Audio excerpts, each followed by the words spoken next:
Hello everyone, my name is Jennifer Terri. I make Philippine travel updates and guides. In this video, it's about Philippine exit guide. We always talk about entry. Exit is also important.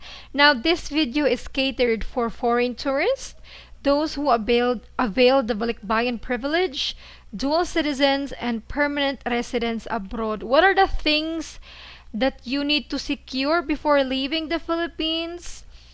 My goal for this video is to make your exit simpler and that you feel more confident that you have what is needed. So I don't mean to create panic or complicate things. This video will be very simple. Alright.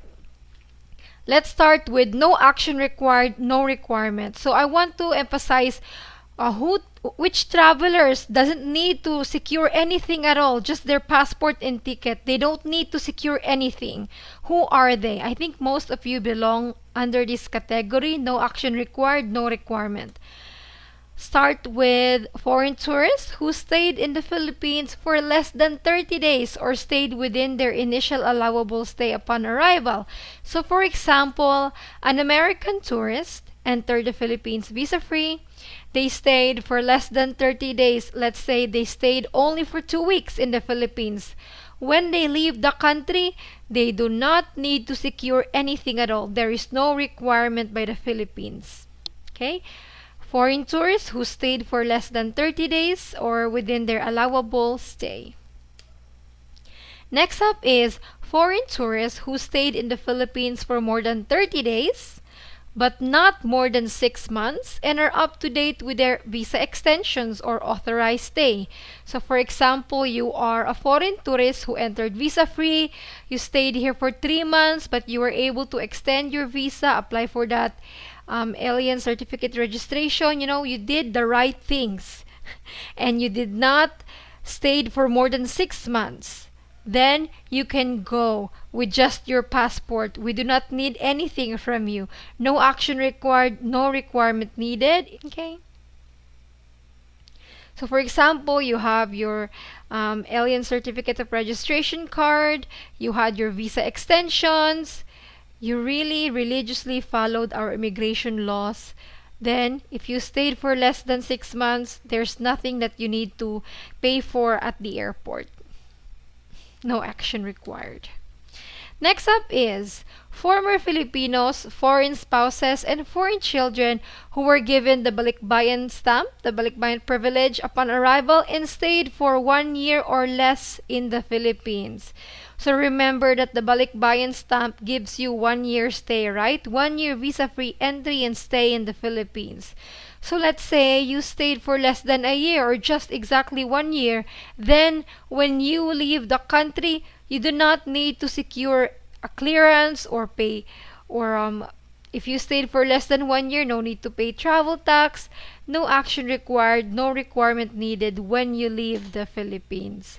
Again, those who availed the balikbayan privilege and stayed for less than 1 year or 1 year exactly. Well, if you stayed for 1 year exactly, you may have to pay the travel tax. But if you stayed for less than 1 year, then nothing. You don't need to secure anything. That's for those who avail the balikbayan stamp. So this is example of the balikbayan stamp. You would find that in your passport. Who else doesn't need anything? Filipino dual citizens and Filipino permanent residents abroad who stayed in the Philippines for less than 1 year. Ayan, wala po kayong kailangan na clearance or bayaran sa airport. Basta mga dual at mga permanent residents sa ibang bansa na nagstay ng less than 1 year sa Pilipinas, walang requirements. Note that for permanent residents, it shouldn't be your first time leaving the country as permanent resident or immigrant abroad. Again, if you're dual or permanent resident, nagbakasyon ka lang dito, hindi ka umabot ng 1 year, wala kang kailangan gawin. Yung foreign passport mo lang at saka yung valid permanent resident card. Yun lang. That's all. Now, let's move forward on the requirements. If you are not under those category that I have mentioned, then you will need something before you leave the Philippines. It could either be an immigration certificate clearance or an exit clearance, or to pay Philippine Travel Tax. Again, this video is not for those who overstayed on their visas. I will not be covering overstaying fees and things that you need to secure. This is only for those who religiously follow the visa extension and did not overstay. So let's move forward for foreign tourists and balikbayans. Let's start with the immigration certificate clearance. An exit clearance that is given upon request prior to departure as proof that you, the foreigner, has no pending obligations or derogatory records in the government. So this is what the immigration certificate clearance looks like. It means that you have not done anything bad here or illegal. You have no bad record. So if you're a foreigner, this is really important that you secure this. Okay, this is very essential document that needs to be acquired, since without it, you won't be able to leave. There was a press release by the Bureau of Immigration last 2015, which is like 7 years ago, but still, around 30% of foreign nationals were denied departure for not having this ECC. So don't be like them. Let's secure that ECC. So who needs an ECC? Immigrant and non-immigrant visa holders, foreign tourists who have stayed in the Philippines for more than 6 months, those who availed the balikbayan privilege and stayed for 18 months in the country. Dual citizens and permanent Filipino residents, hindi kailangan ng ECC ha. Pang ano lang to, balikbayan, nag-avail ng balikbayan privilege at foreign tourists. So again, if you're a foreign tourist who stayed for 6 months or more in the Philippines, you need ECC. If you are balikbayan privilege, you avail that balikbayan stamp. If you stayed for 18 months, then you need ECC. This was already clarified by the Bureau of Immigration po. If you avail the balikbayan privilege and you have extended your stay for 6 months, so total 18 months stay in the Philippines, kailangan ng ECC. Two types of ECC. There's ECCA and then there's ECCB. We're only gonna focus on ECCA because that's what applies to foreign tourists and balikbayans. Where to apply? This is a good question. If you have stayed for less than 1 year in the Philippines, foreign tourists, if you have stayed for less than 1 year in the Philippines, you pay this at the airport. So that's easy, right? However, for foreign tourists or balikbayans, those who stayed for more than 1 year in the country, you need to secure this ECC at a Bureau of Immigration office. Again, if you stayed for more than 1 year, you cannot get this at the airport. You have to go to an immigration prior to your departure. The charge for ECC is around 1,200 up to 3,000. So, for those who have stayed for more than 1 year in the country, you can get this at the main office in Magallanes Drive, Intramuros, Manila. Or, if you're in the province or somewhere else, you can get this in the Bureau of Immigration other offices. Here's the list. It's on the website. I'll have this on the comment section probably or description box. So, it has a complete list of all the Bureau of Immigration offices in the country. So you can find one that is closest to you. We're in Bacolod, Baguio, Balanga, Batangas, Bohol, Boracay, Cagayan de Oro, ayan, Cebu. So it's everywhere in the country. They even have office in, am I correct, Tawi-Tawi? It's impressive.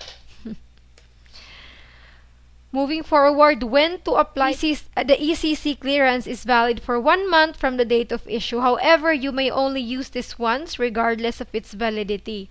A foreign national may apply for their ECC at least 72 hours prior to your departure from the Philippines. So you cannot apply this a day before your flight. You should apply at least 3 days before your flight, guys. It's valid for 1 month, and you can only apply at least 3 days before the flight. So for example, you can apply 1 week before the flight, but do not apply a day before the flight or 2 days before the flight. It should be at least 3 days. That makes sense. I hope so. For the estimated cost for foreign tourists, it's usually at 1,200, 500 pesos for the express lane fee, and then 700 pesos for the ECC. So 1,200 pesos, that's how much you can expect it to cost. Now, checklist. This was in the Bureau of Immigration website. You may need an application form, which they will hand out to you, a photocopy of your alien certificate registration card, a photograph, a photocopy of your passport bio page. Although I've heard people who applied at the airport, they only had to show their ACRI card and their passport with their stamps upon arrival. That's about the ECC, guys. Now let's move on to Philippine Travel Tax. So the travel tax is a levy imposed by the Philippine government on individuals who are leaving the country. That's according to a presidential decree 1183. Who needs to pay this travel tax? Citizens of the Philippines, so Filipino citizens, foreign tourists, balikbayans, those who avail the balikbayan privilege, dual Filipino citizens, permanent residents abroad, so Filipino permanent residents abroad, who have stayed in the Philippines for more than 1 year. Again, you will only pay this po. Duals, foreigners, listen up. Balikbayans, you will only pay this if you have stayed for more than 1 year. So for example, like Jennifer, like me, I have been here in the Philippines more than 1 year. Once I leave the country, I would have to pay the Philippine Travel Tax. Okay? I learned that lesson 2 years ago when I traveled and I didn't have extra money. Oh my goodness. I only had the exact amount to pay for the travel tax. So don't be like me, guys. You don't want unnecessary surprise. Filipino permanent residents abroad are exempted from paying travel tax. Same with the duals and tourists if you have stayed less than 1 year. I inquired with TIEZA today, the government agency, the Tourism Infrastructure and Enterprise Zone Authority.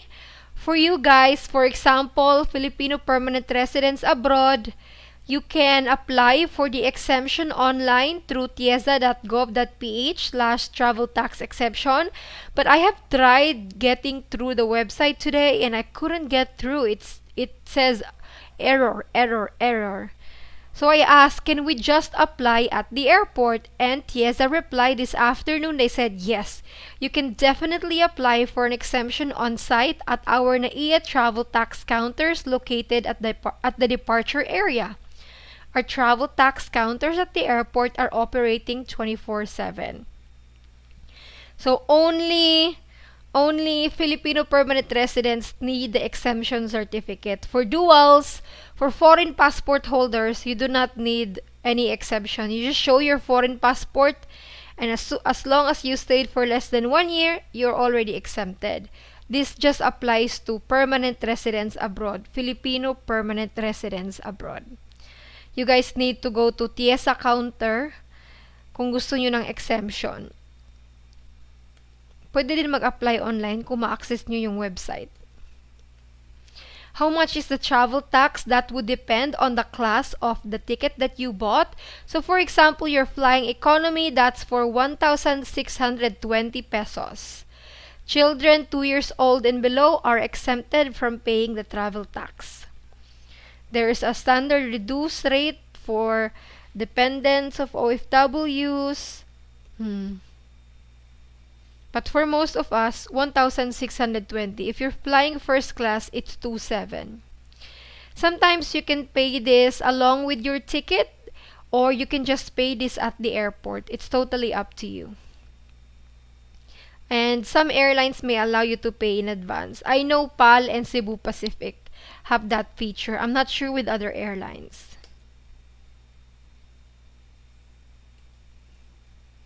So let's do a summary, guys. I don't want to confuse you. So summary for foreign tourists.